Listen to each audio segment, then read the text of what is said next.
Hello everyone, welcome back to Magnet Brains. मैं हूं स्वाति, आपके इंग्लिश एजुकेटर, और यहाँ हम पढ़ रहे हैं क्लास 6 की एंगेजिंग इंग्लिश बुक, जिसमें आज हम स्टार्ट करने वाले हैं यूनिट 6। और yes, where are we? As I just said, we are on the platform, on this amazing platform of Magnet Brains, जहाँ पे किंडरगार्टन से लेके क्लास 12 तक CBSE, ICSE बोर्ड की जो बुक्स होती हैं, इसके अलावा competitive exams like Olympiads, NTSE and what not, everything is available for you. But that is not the good news. The good news is कि ये सब आपके लिए अवेलेबल है फॉर फ्री, विच मीन्स 1 और 2 चैप्टर पढ़ाने के बाद we are not going to ask you for any paid subscription. आपको यहाँ पे एजुकेशन मिल रही है for free from the best of the teachers in the best possible way. और ये सारी जो वीडियोस जो हम क्रिएट करते हैं आपको यूट्यूब पे मिल सकते हैं, या आप हमारी वेबसाइट पे जा सकते हो magnetbrains.com, या हमारा जो ऐप है उसको भी आप डाउनलोड कर सकते हो। Now we are going to start with unit 6. The name of the chapter is Telesilla and the Gates of Argos.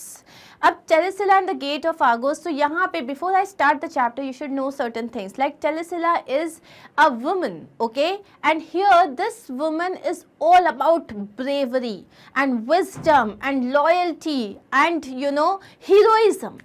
यहाँ हम बात कर रहे हैं हीरोइज्म की, जैसे देशभक्ति की जो बातें होती है ना, उस तरीके की एक बात कर रहे हैं हम यहाँ पे, कि कैसे आपकी ब्रेवरी जो है वो आपके लिए सबसे इम्पॉर्टेंट वेपन होती है। सो यहाँ हम बात कर रहे हैं टेलेसिला की, who is the female, who is also the kind of writer poet of this particular entire story. Argos is a city. Argos जो बोल रहे हैं, गेट्स ऑफ आर्गोस, तो जैसे गेट्स ऑफ दिल्ली होता है, तो आर्गोस इज अ सिटी। तो यहाँ पे किस तरीके से हम टेलेसिला की बात कर रहे हो, गेट्स ऑफ आर्गोस मतलब आर्गोस एक सिटी है जिसमें टेलेसिला रहती है, और वहाँ पे एक बार एक एनिमी अटैक करता है। वो एनिमी कौन होता है? स्पार्टन, जहाँ का जो मेन किंग होता है।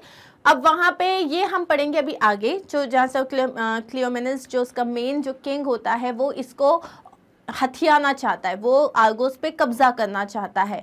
फिर वो किस तरीके से फाइट होती है वहाँ पे, वो पूरा हम इस चैप्टर में पढ़ने वाले हैं। इट्स अ ब्यूटीफुल स्टोरी, और ये ग्रीक स्टोरी, और Greek stories are known for a lot of legends, उनकी बहुत सारी कहानियाँ होती हैं।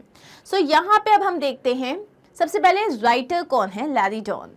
Larry Don is a children's writer based in Scotland. Scotland में बेस्ड एक चिल्ड्रंस राइटर है वो। Most of her work are inspired by the Scottish landscape and local legends. उनका जितना भी उन्होंने मैक्सिमम जो स्टोरीज लिखी हुई है वो वहाँ पे स्कॉटिश की जो लेजेंड्स हैं, जो जैसे हर जगह की कुछ कहानियाँ होती हैं, जो हमारे जो बड़े बुजुर्ग होते हैं वो हमें उस जगह के बारे में बताते हैं। तो जो स्कॉटिश लैंडस्केप मतलब वहाँ की रहन सहन के हिसाब से वहाँ की कहानियाँ वो हमें अपनी स्टोरीज के थ्रू बताती हैं। This story is from her book girls, goddesses and giants. तो यहाँ जो स्टोरी हम देख रहे हैं ये एक छोटी सी स्टोरी है जो उनकी एक बुक से ली गई है, जिस बुक का नाम है girls, goddesses and giants, tales of heroines from around the world. मतलब पूरी दुनिया में से अलग अलग जगह पे जहाँ पे विमेन ने अपनी ब्रेवरी शो करी है, उन्होंने उस पूरी स्टोरीज को कंपाइल करके उन्होंने ये बुक बनाई हुई है, और उसमें से एक स्टोरी हम पढ़ रहे हैं आज। अब before we start the story, are heroes just ordinary people who behave extraordinary in difficult situations? Heroes like जो हम हीरो हीरोइन की बात कर रहे हैं, हम यहाँ मूवी की बात नहीं कर रहे हैं, ठीक है। सो यहाँ हम बात कर रहे हैं एक्चुअल हीरो की, हम सुपर हीरोज़ की भी बात नहीं कर रहे, मतलब जिनके पास कुछ सुपर नेचुरल पावर्स है। हम बात कर रहे हैं उन हीरोज़ की जो कि डिफ़िकल्ट सिचुएशन में आपको बचाते हैं, अपने आप को सेव करते हैं अपने विजडम, अपने पावर, अपने नॉलेज के थ्रू। तो ये जो हीरोज़ होते हैं बस एक एक्स्ट्रा ऑर्डिनरी तरीके से बिहेव करते हैं एक डिफ़िकल्ट सिचुएशन में। Greek legends are filled with stories of men and women showing exceptional courage and strength. जो हमारे जितने भी ग्रीक कहानियाँ हैं उसमें वो भरी पड़ी हुई हैं, जहाँ पे men और women जो है अपने एक्सेप्शनल ब्रेवरी को शोकेस करते हैं। Read the story about Telesilla, a poet who saved her city from being destroyed. टेलेसिला एक पोएट है जो कि पोम्स लिखती हैं, ठीक है, और किस तरीके से उन्होंने सिटी ऑफ आर्गोस को डिस्ट्रॉय होने से बचाया, ये एक ऐसी ही हीरोइक स्टोरी है। तो चलिए हम स्टार्ट करते हैं इसको। 2,500 years ago, the Spartan army, led by their king Cleomenes, attacked the city of Argos. आज से 2,500 मतलब 2,500 साल पहले एक स्पर्टन आर्मी थी जिसने सिटी ऑफ आर्गोस पे हमला किया। ओके, अब स्पर्टन आर्मी का किंग कौन था? क्लियोमेंस। Understood? The men of Argos armed themselves and marched out of the city gates to meet the Spartan army, while the city's best known poet Telsila sang her songs of loyalty and bravery. अब जितने भी men थे Argos के, मतलब जितने भी सिपाही थे, वो सब अपने देश को बचाने के लिए, अपने सिटी को बचाने के लिए उसके गेट से बाहर चले गए अपनी स्पर्टन आर्मी से फाइट करने के लिए। और जब वो वहां से बाहर चले गए थे तो वहां पे जो वहां की जो बेस्ट नोन पोएट थी टेलसिला, वो उनके लिए बहादुरी के गीत गा रही थी। क्यों? क्योंकि उनको मोटिवेट करने के लिए, उनके अंदर ब्रेवरी की जो ये पावर होती है उसको इंड्यूस करने के लिए वो उनके लिए लॉयल्टी और ब्रेवरी के गाने गा रही थी। The two armies clashed and battled, but the Spartans were the best trained, hardiest and the most vicious warriors in ancient Greece. अब ये जो दोनों आर्मीज हैं इनका क्लैश हुआ, दोनों भिड़े आपस में, लेकिन एक बहुत खतरनाक बैटल हुआ। लेकिन जो स्पर्टन्स थे दे वर द बेस्ट ट्रेन। ये जो स्पर्टन आर्मी थी वो सबसे ज़्यादा अच्छे से ट्रेन थी। हार्डिएस्ट एक बहुत अच्छा वर्ड है जिसका मतलब होता है strongest. Very easy to remember. You can use instead of calling somebody the strongest, you can call them the hardiest. तो पूरे जब हम एंशियंट ग्रीस की बात करें तो वहाँ पे जो स्पर्टन आर्मी थी वो सबसे अच्छी ट्रेन थी, सबसे ज़्यादा स्ट्रॉन्ग थी एंड द मोस्ट विशियस, मतलब वो बहुत क्रूअल थी, ब्रूटली लोगों को मार देती थी। उनके लिए सिर्फ एक ही चीज़ इंपॉर्टेंट थी, कब्जा करना। So they defeated the men of Argos. अब उन्होंने आर्गोस की जो सिपाही थे उनको हरा दिया, कोई ऑप्शन नहीं था। Soon most of the men of Argos lay injured and dying on the land they had tried to defend. अब क्या हुआ? ऑब्वियसली जब ये आर्मी हारती जा रही थी आर्गोस की, तो उन्होंने कितने लोगों को घायल कर दिया। कितने लोग जो थे आर्गोस की जिस जमीन को वो बचाने की कोशिश कर रहे थे उसी जमीन पे अभी वो गिरे पड़े थे। The men who were still able to run took shelter in a sacred grove of trees. अब जो लोग अपने आप को बचा सकते थे वो वहां से भाग गए, और भाग के कहाँ छुप गए?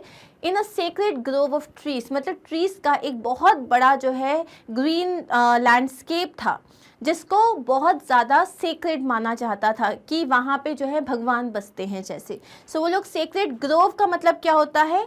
मतलब जो जहाँ पे वो वुड नहीं होती लेकिन सिर्फ झाड़ियाँ होती हैं, ऐसी जगह पे जाके वो छुप गए। The Spartans surrounded the grove, but they were unwilling to go in for fear of angering the gods. अब क्या स्पर्टन्स ने क्या किया? उन्होंने पूरी जगह को घेर लिया, लेकिन वो उस ग्रोव में अंदर जाने से घबरा रहे थे। क्यों? क्योंकि उन्हें लगा कि वो लोग भगवान को गुस्सा कर देंगे।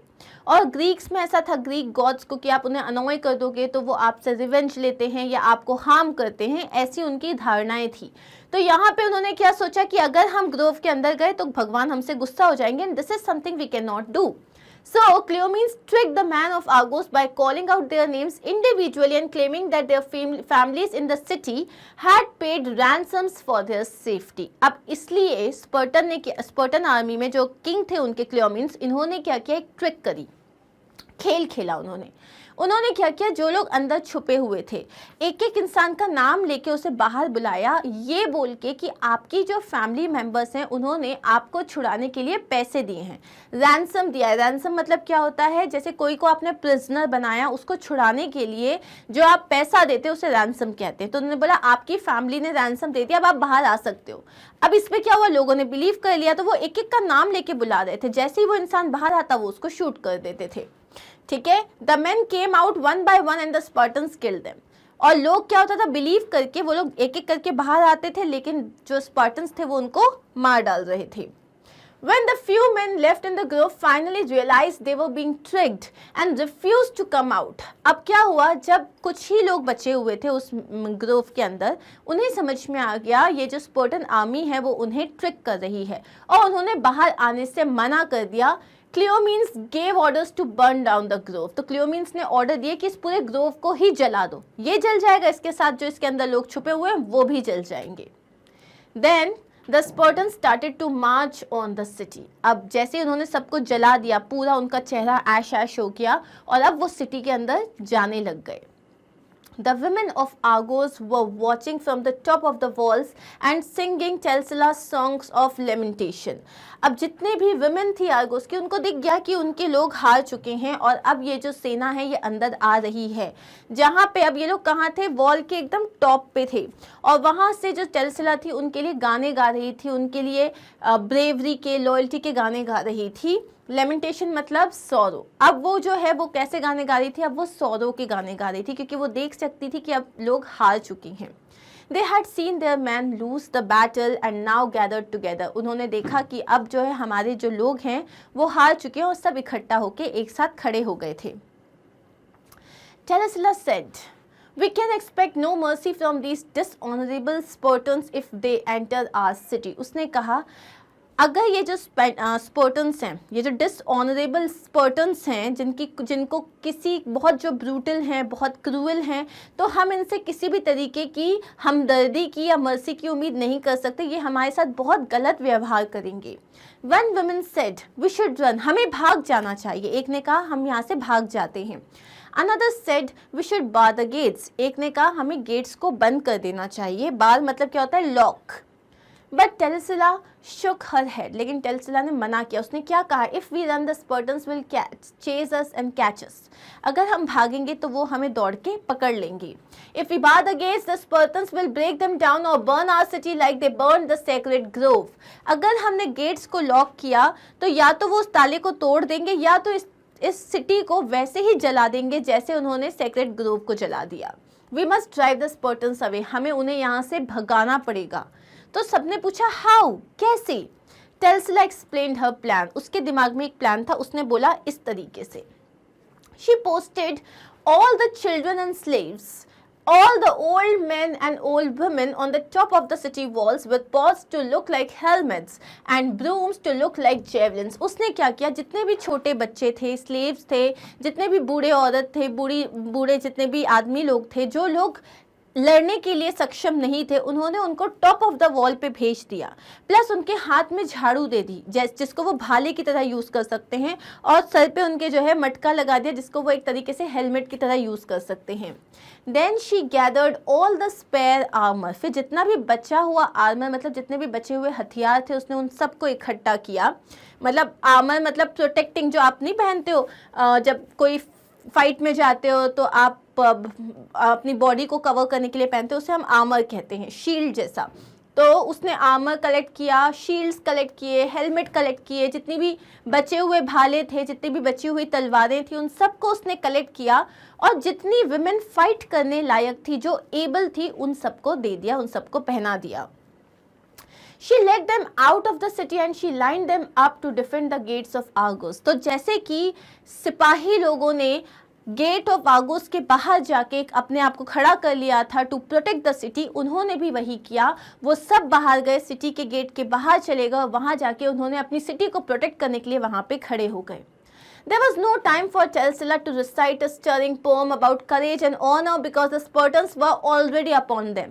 अब यहाँ पे टेल्सिला के पास कोई टाइम नहीं था कि वो एक पोम लिखे कि हमें कैसे ब्रेव होके, कैसे लॉयल होके अपने देश की रक्षा करनी चाहिए, क्योंकि वो स्पर्टन आर्मी ऑलरेडी उन पर अटैक करने आ गई थी। The Spartans ran at the gates. जो स्पर्टन्स थे वो गेट की तरफ भागे। ब्रैंडिशिंग देयर लॉन्ग स्पेयर। ब्रैंडिशिंग का मतलब क्या होता है, वेविंग इन एन एंग्री वे, जैसे कि एकदम कि बस अब जो आया सामने उसको मार गिराना है, उसको बोलते हैं ब्रैंडिशिंग करना, एंग्री वे में अटैक करने के लिए। तो अपने बड़े बड़े जो भाले थे उनके पास, वो उसको जो है हवा में लहराते हुए जा रहे थे। एंड शॉर्ट स्वॉर्ड्स, और जो छोटी छोटी उनके पास तलवार थी उसको भी लेते हुए वो आगे बढ़ रहे थे। Their faces still smeared with ash from the burning sacred grove. उन्होंने जो जला दिया था sacred grove को, उससे जो धुआं निकला था, उससे जो ऐश निकला था, वो उनके फेस पे, उनकी बॉडी में अभी भी पूरा लगा हुआ था। The women of Argos had never trained with weapons. Women जो थी आर्गोस की, कभी उनको हथियारबाजी में कभी भी उन्हें कोई ट्रेनिंग नहीं मिली थी। They didn't know how to throw a spear, wield a sword, but they did know how to stand together and how to stand strong. उन्हें नहीं पता था कि किस तरीके से एक भाले को हवा में फेंकते हैं। वील्ड मतलब क्या होता है, यूज़ करना, किस तरीके से एक भाले को यूज़ करते हैं या एक स्वॉर्ड को, एक तलवार को चलाते हैं, उन्हें ये नहीं पता था। लेकिन उन्हें ये पता था कि किस तरीके से साथ में मिलकर स्ट्रांगली खड़े हो सकते हो, किस तरीके से आप एक साथ मिलकर किसी से फाइट कर सकते हो। So they stood in a line with Telsila at their center. तो वो सब एक लाइन बना के खड़े हो गए जहाँ पे टेल्सिला उनके सेंटर में खड़ी थी। Their shields overlapping and their blades pointing forward. Overlapping का मतलब यहाँ पे क्या है, मतलब क्योंकि they were women, right? उनकी जो बॉडी होती है वो उतनी स्ट्रांग नहीं होती, उतनी ब्रॉड नहीं होती, तो वो जो उन्होंने जितने भी आर्मर पहना था वो उन्हें प्रॉपरली फिट नहीं आ रहा था। It was overlapping each other, मतलब एक दूसरे से टकरा रहा था और उन्होंने अपनी तलवार को आगे, भाले को आगे करके पॉइंट करा हुआ था कि कोई भी आए तो वो अपने आप को बचा पाए। And they screamed there defence. अब यहाँ पे उन्होंने क्या बोला कि डिफेंस का मतलब होता है ओपन रिफ्यूजल टू सरेंडर। तो जैसे ही सामने से ये सारे जो स्पार्टन की आर्मी है भागते हुए आ रही थी, तो उन्होंने भी चिल्लाया अपने आप को प्रोटेक्ट करने के लिए, अपने आप को ये बताने के लिए कि हम सरेंडर नहीं करेंगे। As the first Spartan blows fell on the women of Argos and the screams of defiance mixed with the screams of pains, Cleomenes shouted, "What voices are those?" अब जैसे ही स्पर्टन ने सबसे पहले वुमेन को अटैक करना start किया तो उनके अंदर से जो आवाज़ निकल रही थी कि हम सरेंडर नहीं करने देंगे, एट द सेम टाइम जिसको भी लगी तो उनके अंदर से पेन की भी आवाज़ निकली। तो अचानक से क्लियोमीन ने ऐसे रियलाइज़ किया कि ये लड़कों की आवाज़ तो नहीं है। What voices are those? ये किसकी आवाज़ें हैं? Are those women voices? क्या ये औरतों की आवाज़ है? Are we fighting women? क्या हम औरतों से फाइट कर रहे हैं? He called on his men to halt. उसने अपने आदमियों को रोक दिया।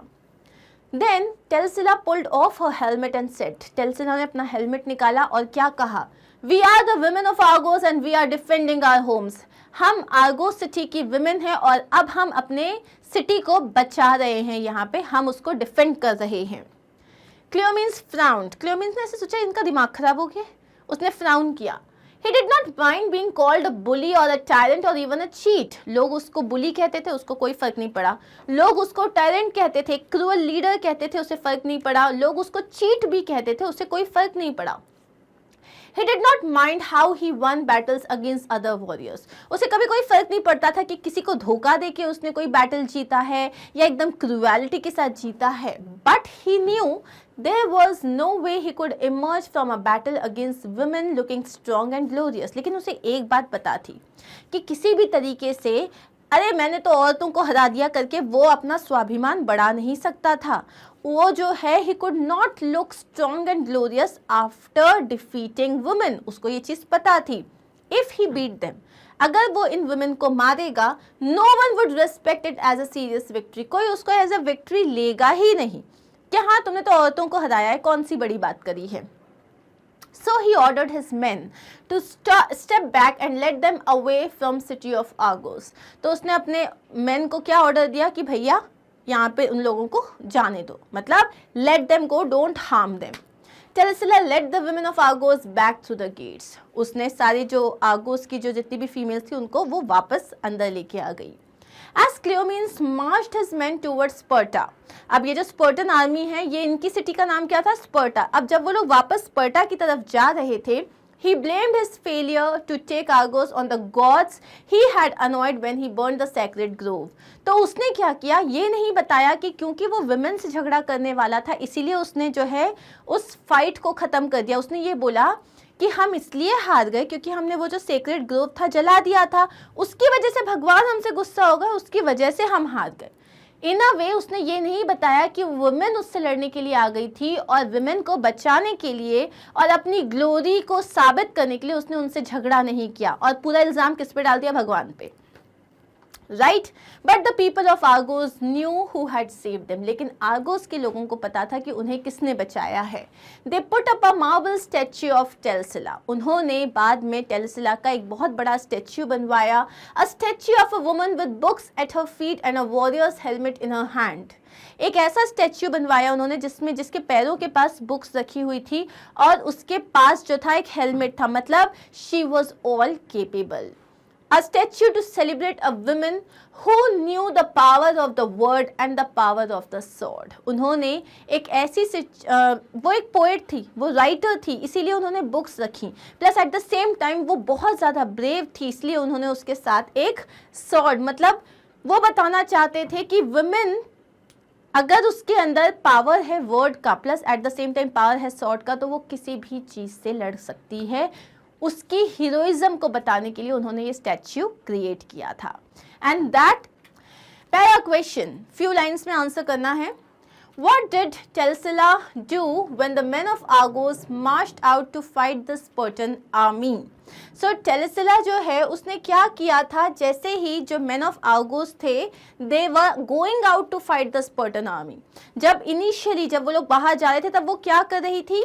When the men of Argos marched out to fight the Spartan army, Telsila was singing some of her songs of loyalty and bravery to raise the morale of the army as well as the other citizens of Argos. ये बहुत simple सा answer है। क्या लिखा है यहाँ पे? जब मैन ऑफ आर्गोस जो थे, जब वो बाहर जा रहे थे, मार्च आउट का मतलब होता है जब वो बाहर निकल रहे थे to fight the Spartan army, Spartan army से फाइट करने के लिए, तब she was singing, what was she singing? Some of her songs of loyalty and bravery, loyalty और ब्रेवरी के कुछ गाने गा रही थी। क्यों गा रही थी? To raise the morale of, मतलब कॉन्फिडेंस रेज करने के लिए, किसका? आर्मी का, as well as of the people जो उसमें जो वहाँ के सिटीजन्स थे, क्योंकि आर्मी तो ठीक है जा रही है लेकिन जो लोग वहाँ हैं उन्हें भी तो डर लग रहा है, तो उनके भी मोरल को बूस्टअप करने के लिए वो जो है ब्रेवरी और लॉयल्टी के गाने गा रही थी।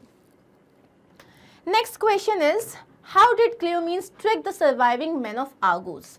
तो जितने लोग बचे हुए थे जो जाके ग्रोव में, सेक्रेड ग्रोव में छुप गए थे, उन लोगों को कैसे ट्रिक किया क्लियोमीन्स ने? Cleomenes tricked the surviving men of Argos by calling out their names individually and claiming that their family had paid ransom for their safety. उसने क्या किया? इंडिविजुअली उनका नाम बुलाया, एक एक का नाम बुलाया और क्या कहा कि इनकी जो फैमिली है, जो तुम्हारी फैमिली है, उसने तुम्हें छुड़ाने के लिए पैसे पे कर दिए हैं, तो तुम लोग बाहर आ जाओ।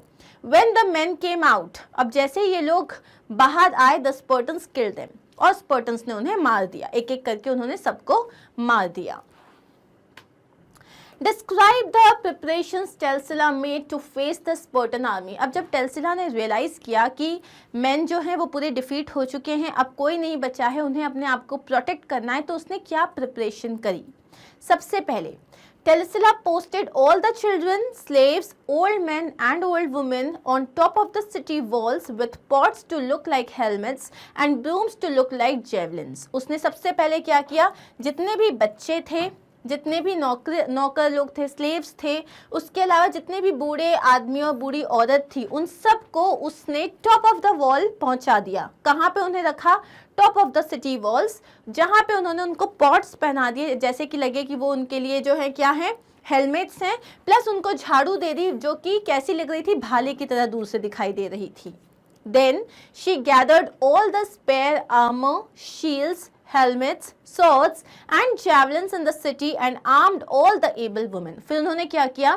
पूरे हर तरीके से हथियार और आर्मर को कलेक्ट किया और जितनी भी एबल वुमेन थी जो फाइट कर सकती थी, उन सबको पहना दिया। She led them out of the city and lined them up to defend the gate of Argos. तो उन्होंने वो लेके गई सबको और गेट ऑफ आर्गोस के बाहर सबको लाइन अप कर दिया, खड़ा कर दिया।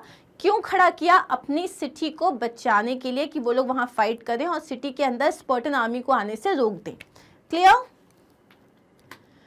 Why did Cleomenes retreat with his army? Whom did he blame? अब क्लियोमीन जो था उसने फाइट नहीं किया और वो रिट्रीट का मतलब होता है वापस चले जाना, और वो अपनी आर्मी को लेके वापस चला गया। पहला क्वेश्चन है ऐसा उसने क्यों किया, और दूसरा क्वेश्चन है उसने अपनी हार का ब्लेम किस पे डाला। Okay, so Cleomenes did not mind being called a bully or a tyrant or even a cheat. उसको कोई फर्क नहीं पड़ता था लोग उसके बारे में क्या सोच रहे हैं कि वो बुली है, वो टायरेंट है या वो चीट है। He did not mind cheating to win a battle against other warriors. उसको उसको धोखा करने में भी बिल्कुल बुरा नहीं लगता था, उसको बस जीतना होता था। However, he knew there was no way he could earn fame and glory from fighting a battle against women. लेकिन उसे ये पता था कि कुछ भी हो जाए, किसी भी तरीके से लोग उसकी प्रशंसा नहीं करेंगे अगर वो एक बैटल जीते जहाँ पे उसने women के अगेंस्ट फाइट करी है। So, if he beat them, no one would respect it as a serious victory. अगर उसने इन वुमेन को हरा भी दिया तो कोई भी उसको एज अ सीरियस विक्ट्री लेगा ही नहीं, एक सीरियस कामयाबी की तरह देखेगा ही नहीं। Hence he ordered his men to step back and he led them away from the city of Argos. इसलिए उसने अपने जितने भी अपने आदमी थे उन्हें रोका और वो वहां से वापस स्पर्टा के लिए चला गया। He blamed the gods he had annoyed when he burned the sacred grove for his failure. अपने फेलियर के लिए उसने वहाँ पे भगवान को दोष दिया। क्यों? क्योंकि उसको लगा कि भगवान जो है वो अनॉय हो गए हैं क्योंकि मैंने सैक्रेड ग्रोव को जला दिया। उसने किसी को नहीं बताया कि जब वुमेन मुझसे फाइट करने आ गई थी तो मैंने उनसे फाइट करने के लिए मना कर दिया। क्लियर? नेक्स्ट क्वेश्चन है, what do the phrases power of the world and power of the word, not world, word, power of the word and power of the sword mean, how do they apply to Telsila's actions? इसमें जो दो phrases use किए हैं, power of the word and power of the sword, ये दोनों phrases का मतलब क्या है और किस तरीके से टेल्सिला के एक्शंस पे वो चीज अप्लाई होती है। The phrase power of the word refers to the impact a poet or an author can have.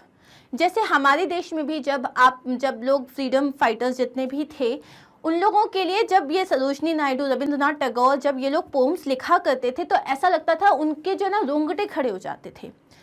मतलब वो लोग ऐसी पोम्स लिखते थे कि हमारा आज की डेट में सुनने के बाद हमारा मन करे कि बताओ कौन है, किसको जाके मार के आना है, किसको जाके जो है बस अपने देश के लिए चले जाओ। आज भी हम वो जो सारे पेट्रियोटिक सॉन्ग सुनते हैं तो हमारी आंखें भर आती है। क्यों? ये पार है शब्दों का। वो जो पोम्स लिखा करते थे, वो जो गाने लिखा करते थे, वो ऐसे होते थे कि वो उनके अंदर के खून को जो थे ना वो जगा देते थे। और जिसके बाद ये रहता था कि आपके आगे कितनी भी बड़ी आर्मी है, आपको सिर्फ एक ही चीज़ पता है कि ये आपकी जन्मभूमि है और इसको आपको बचाना है। सो यहाँ पे जो फ्रेज है पावर ऑफ द वर्ड, इसका मतलब क्या है कि एक पोएट किस तरीके से दूसरों पे इम्पैक्ट डाल सकता है, किस तरीके से वो दूसरों को प्रभावित कर सकता है। The phrase power of the sword refers to the might of an army. Power of the sword का मतलब तो पता है, स्वॉर्ड मतलब होता है तलवार, इसे स्वॉर्ड नहीं कहते, इसे स्वॉर्ड कहते हैं, इसमें W साइलेंट होता है, ठीक है। तो ये जो पावर ऑफ स्वॉर्ड होता है इसका मतलब होता है एक आर्मी की ताकत, मतलब जब आप किसी से फाइट करने जाते हो उस चीज की ताकत। माइट ऑफ एन आर्मी मतलब एक आर्मी की ताकत। Both the phrases can be applied to Telesilla. अब टेल्सिला जो थी, दोनों ही फ्रेजेस टेल्सिला पे अप्लाई किए जा सकते हैं। When the army of Argos went out to face the enemy she used her songs and poems to inspire them. अब जब आर्गोस के जो मेन थे, जब वो फाइट करने जा रहे थे तो टेल्सिला ने अपने गानों से उनको ब्रेवरी, उनके अंदर लॉयल्टी की जो फीलिंग थी वो इंड्यूस करी। When the army lost the battle, अब जब आर्मी ने ये बैटल हार गए, वो मतलब जो मैन ऑफ आर्गोस हार गए, तो उसने जितने भी बचे हुए सिटीजन्स थे उनको लेके अपनी सिटी को डिफेंड करना चाहा। सो इन अ वे उसने स्वॉर्ड का पावर भी दिखाया और वर्ड का पावर भी दिखाया। तो दिस इज हाउ ये दोनों फ्रेजेस जो हैं टेल्सिला पे सूट करते हैं। आंसर बहुत सिंपल है, करना क्या है आपको, एक एक मतलब जो हमने चैप्टर रीड किया है, एक्सप्लेनेशन देखा है, उसके हिसाब से आप आंसर फ्रेम करो, एक एक लाइन फ्रेम करो, रटने की कोई जरूरत नहीं है। क्लियर? अब है टेक्स्ट बेस्ड क्वेश्चन है। We can expect no mercy from these dishonorable Spartans if they enter our city. ये किसने कहा था और किससे कहा था? पहला क्वेश्चन है who said these words and to whom? ये टेल्सिला ने कहा था। जब वहाँ की वुमेन बोल रही थी कि हमें भाग जाना चाहिए या हमें गेट्स को बार कर देना चाहिए, तब उसने कहा कि हम इनसे किसी भी तरीके की मर्सी को एक्सपेक्ट नहीं कर सकते। सो टेल्सिला said these words to the women of Argos. बाकी के जो इतने भी बचे हुए वुमेन थे उनसे कहा था उसने। Why were the Spartans called dishonorable? अब स्पर्टन्स को डिसऑनरेबल क्यों कहा था? एक ऑनरेबल फाइट हर कोई करता है, ठीक है, दो सिटी में, दो देश में फाइट होती है, लेकिन उस फाइट को आप सिर्फ तब तक इज्जत देते हो अगर उसमें जो है चीटिंग नहीं होती। अगर एक जब आप फाइट करते हो, फाइट के भी कुछ रूल्स होते हैं, जैसे कि अगर सामने वाला जो है वो अपने हाथ खड़े कर दे, अब आप उसके ऊपर नहीं आप उसको मार सकते। अगर उसके पास कोई हथियार नहीं है तब आप उसके ऊपर एक हथियार से हमला नहीं कर सकते। तो जो इंसान जो है इन फाइट्स के बेसिक रूल्स को फॉलो करता है उसको आप ऑनर देते हो। लेकिन जो इंसान, जैसे कि सामने 10 लोग हैं और आप लाख लोग लेके पहुंच गए, तो क्या ये बराबर की फाइट होगी? नहीं होगी। लेकिन अगर आपने उसके बाद भी उन 1000 लोगों को, लाखों लोगों के साथ मारने गए आप, तो आप में कौन सी बड़ी बात है? तो ये भी एक डिसऑनरेबल फाइट है। तो स्पार्टन्स ऐसे ही थे, वो ब्रूटल थे, वो क्रूअल थे, वो चीट करते थे। उनके लिए सिर्फ एक चीज़ इंपॉर्टेंट था, किसी भी तरीके से जीतना, इसीलिए उन्हें डिसऑनरेबल कहा गया था। Okay. The injured men of Argos had taken shelter in the sacred groves which the Spartans were scared of entering for the fear of angering the gods. अब क्या हुआ, जितने भी इंजर्ड मैन थे, मतलब आर्गोस में जितने भी मैन घायल हो गए थे, अपने आप को बचाने के लिए वो भाग के ग्रोव में चले गए थे, सेक्रेड ग्रोव में चले गए थे। अब जो स्पर्टन्स थे वो वहाँ एंटर नहीं कर पा रहे थे क्योंकि उन्हें लगा कि इससे वो भगवान को अनॉय कर देंगे। So the Spartan king Cleomenes tricked the men by calling out their names individually, claiming that their families had paid ransoms for their safety. तो उसने क्या किया, क्लियोमीन्स ने, जो राजा था, उसने इन बेचारे जो लोग थे, जो लोग छुप गए थे, उनको ट्रिक किया, एक एक का नाम बुलाया और क्या कहा कि तुम्हारी फैमिली जो है उसने तुम्हारी सेफ्टी के लिए रैंसम पे कर दिया है, तो अब तुम बाहर आ सकते हो। When the men came out, the Spartans killed them. और जैसे वो बाहर आते थे, स्पर्टन्स उन्हें मार डालते थे। This is the reason for which the Spartans have been called as dishonorable. और इसी के लिए टेलसिला ने उन्हें क्या कहा, dishonorable, because they were not going by the book, they were cheating. Okay? What did the people spoken to what to do to save, मतलब लोगों ने क्या कहा अपने आप को सेव करने के लिए। The people Telsila spoke to were divided in their opinion on what to do to save themselves. मतलब लोगों ने क्या क्या कहा। So कुछ लोगों ने क्या कहा कि हम यहाँ से भाग जाते हैं, कुछ लोगों ने क्या कहा कि हम गेट्स को बंद कर देते हैं। तो हमें वही question, what did the people spoke? Okay, to want to do to save themselves, मतलब उन्होंने क्या बोला कि हम क्या करें अपने आप को बचाने के लिए। So the people Telesilla spoke to were divided in their opinion on what to do to save themselves, मतलब जिन भी लोगों से टेलसिला ने बात करी सबके अपने अपने विचार थे। कुछ लोगों ने कुछ कहा, कुछ लोगों ने कुछ कहा। Some of them wanted to run away. कुछ लोग जो थे वो सिटी से भाग जाना चाहते थे। And the rest wanted to bar the gates. और कुछ लोग जो थे वो दरवाज़ा बंद कर देना चाह रहे थे। And hope that would stop the army from entering the city. और उन्हें लगा अगर हमने दरवाजे बंद कर दिए तो आर्मी अंदर नहीं आ पाएगी, लेकिन ऐसा तो था नहीं। नेक्स्ट क्वेश्चन है, What was the speaker's reply to them? टेलसिला ने क्या कहा जब उन्होंने कहा ना कि नहीं एक काम करते हैं हम भाग जाते हैं, या उन्होंने कहा हम गेट्स को लॉक कर देते हैं, तो टेलसिला ने उनसे क्या कहा।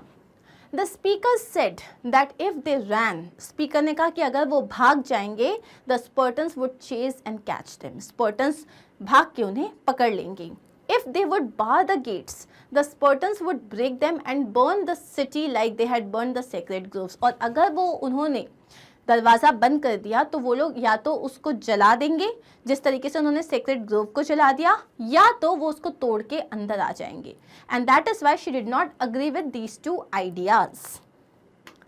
But the people of Argos, अब सेकेंड कॉन्टेक्स्ट हमें दिया है, but the people of Argos knew who had saved them.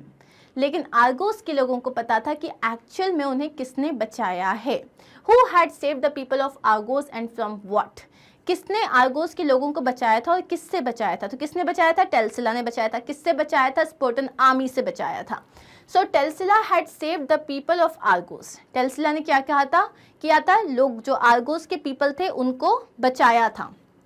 She had saved the city from being destroyed and its citizens from being killed and enslaved by the Spartans. उसने किससे बचाया था, अपनी city को destroy होने से बचाया, वहाँ पे जितने भी उसके सिटीजन्स हैं उनको मारे जाने से बचाया, और उनको स्पर्टन्स का स्लेव बनने से बचाया। तो ये आपको याद रखना है, ठीक है। सेकेंड है, how did they show their gratitude to the saviour. तो टेलसिला ने अब आर्गोस की सिटी को बचाया था, तो किस तरीके से उन्होंने अपना ग्रैटिट्यूड शो किया कि वो कितने थैंकफुल थे, कैसे शो किया। As a mark of gratitude, अपनी जो है उनके मतलब ग्रैटिट्यूड को शो करने के लिए, वो कितने थैंकफुल थे उसको शो करने के लिए, the people of Argos erected a marble statue of her. जो आर्गोस के लोग थे उन्होंने उसकी एक बहुत बड़ी मार्बल की स्टैच्यू बनवाई। The statue had books at her feet, उस स्टैच्यू के पैरों के पास बुक्स रखी हुई थी, and a warriors helmet in a hand, और हाथ में क्या था, एक वॉरियर का हेलमेट था। मतलब power of sword and power of word, दोनों की रानी थी वो। What were the things that the savior knew of? कौन कौन सी चीजें थी जो सेवियर को पता थी? The savior Telsila knew the power of written words of a poet. तो power of word पता था. She also knew the power that was wielded by a sword. आप इसको simply ये भी लिख सकते हो, she knew the power of sword and the power of word. अब हम आते हैं वोकैबुलरी सेक्शन और ग्रामर सेक्शन में। तो क्वेश्चन आंसर्स हमारे यहाँ पे खत्म हो चुके हैं। सबसे पहला है फ्रेजल वर्ब्स क्या होते हैं। Phrasal verbs are usually two word phrases consisting of verb और एडवर्ब या वर्ब और प्रीपोजिशन। जब भी आप जैसे बोलते हो कट ऑफ, तो ये एक क्या है, वर्ब, और ऑफ क्या है, प्रीपोजिशन। तो जब एक वर्ब और प्रीपोजिशन साथ में आ जाता है इसको फ्रेजल वर्ब कहते हैं। सिमिलरली वर्ब और adverb like you know drive away, drive away, तो यहाँ पे क्या हुआ, ड्राइव एक वर्ब है, अवे क्या है, अवे एक एडवर्ब है। तो यहाँ पे भी इसको एक फ्रेजल वर्ब कहा जाता है। फ्रेजल वर्ब्स बहुत इंपॉर्टेंट होते हैं क्योंकि ये आपकी लैंग्वेज को बहुत रिच बना देते हैं अगर आप इन्हें सही तरीके से यूज करते हो। ठीक है, तो we must drive this person away, तो यहाँ पे क्या है, we must drive this person away में वर्ब और एडवर्ब है। Then this person started to march on, march एक वर्ब है, ऑन प्रीपोजिशन है, तो ये वर्ब और प्रीपोजिशन है, इन्हें बोलते हैं हम फ्रेजल वर्ब्स। ओके, अब ये जो फ्रेजल वर्ब्स होते हैं ना, इनका एक बहुत ही छुपा हुआ मतलब होता है। जैसे put on, put out, put off, तो आपको एग्जैक्टली इसका मीनिंग समझ में नहीं आएगा, ये आपको पढ़ना पड़ेगा तभी आपको इनका मीनिंग समझ में आएगा। और जैसे मतलब जो लिटरल मीनिंग होता है उससे डिफरेंट होता है इनका एक्चुअल मीनिंग। अब यहाँ पे आपको क्या करना है, आपको कुछ फ्रेजल वर्ब्स दिए हैं और यहाँ मीनिंग दिए हैं, लेकिन ऑफ कोर्स वो मिसमैच्ड है, हमें इन्हें सही तरीके से उनके मीनिंग्स के साथ मैच करना है। So I am directly going to show you the answer. Fall back, the army fell back, या फॉल बैक का मतलब होता है वापस पीछे जाना। फॉल बैक का मतलब गिरना नहीं होता, इसका मतलब होता है रिट्रीट करना, मतलब वापस अपने कदम वापस ले लेना, पीछे चले जाना। तो इसका आंसर क्या होता है, retreat. Pull down, pull down का मतलब क्या होता है, खींच के नीचे कर देना, नहीं, इसका मतलब होता है डिस्ट्रॉय कर देना, डिमोलिश कर देना। डिमोलिश मतलब जैसे आपने कोई चीज बर्बाद कर दी, तो उसको भी बोल सकते हैं, जैसे आप ये कह सकते हो स्पार्टन्स ने पूरा जो आर्गोस का सिटी था उसको पुल डाउन कर दिया, मतलब उसको डिस्ट्रॉय कर दिया। पुल अपार्ट, पुल अपार्ट का मतलब क्या होता है, ऐसा नहीं, पुल अपार्ट मतलब अलग अलग करना नहीं होता, किसी चीज को छोटे छोटे पीसेस में तोड़ देना। Like it was pulled apart, मतलब it was broken down into small pieces. अब है fall through, fall through का मतलब होता है फेल हो जाना। pull off, इसका मतलब होता है manage to do something difficult। अरे यार she pulled it off, मतलब एग्जाम बहुत डिफिकल्ट था but she pulled it off। pulled off का मतलब होता है किसी चीज में, मतलब कोई बहुत डिफिकल्ट चीज है उसको करने में मैनेज कर लेना, उसको somehow मैनेज कर लेना। इसके बाद होता है फॉल आउट। फॉल आउट का मतलब होता है जैसे दो दोस्त थे बट यार दे हैव फॉलन आउट, मतलब उनमें कोई आर्ग्यूमेंट हुआ, वो दोनों सेपरेट हो चुके हैं। पुल आउट का मतलब होता है बस और train leaving station withdraw, like the train pulled out. Pulled out का मतलब होता है किसी जगह को छोड़ के चले जाना, जैसे बस होती है, ट्रेन होती है। अब आप ये देख रहे हो कि वर्ड्स का मीनिंग हमें लिटरली कितना डिफरेंट लग रहा है और इसका जो छुपा हुआ हिडन मीनिंग है वो कितना डिफरेंट है। लेकिन जब आप इन वर्ड्स को सही तरीके से आंसर्स में लिखते हो, एसेज में लिखते हो, बात करते टाइम यूज़ करते हो, तो आपकी जो वोकैबुलरी, आपका जो इंग्लिश है वो बहुत रिच लगता है। ओके, अब यहाँ पे क्या है, rewrite the sentences by replacing the highlighted phrasal verbs with the given verbs। अब यहाँ पे हर जगह देखो आपको phrasal verbs highlighted दिए हुए हैं, इनको जो आपको यहाँ जो वर्ड्स दिए हैं बेसिकली उनके मीनिंग के हिसाब से आपको देखना है और इनमें सही वर्ड यूज करना है। पहला सेंटेंस है how did this come about, how did this come about, तो कम अबाउट का मतलब है हाउ डिड दिस हैपन, ये कैसे हुआ। Shreya made up the whole story. Made up का मतलब क्या होता है?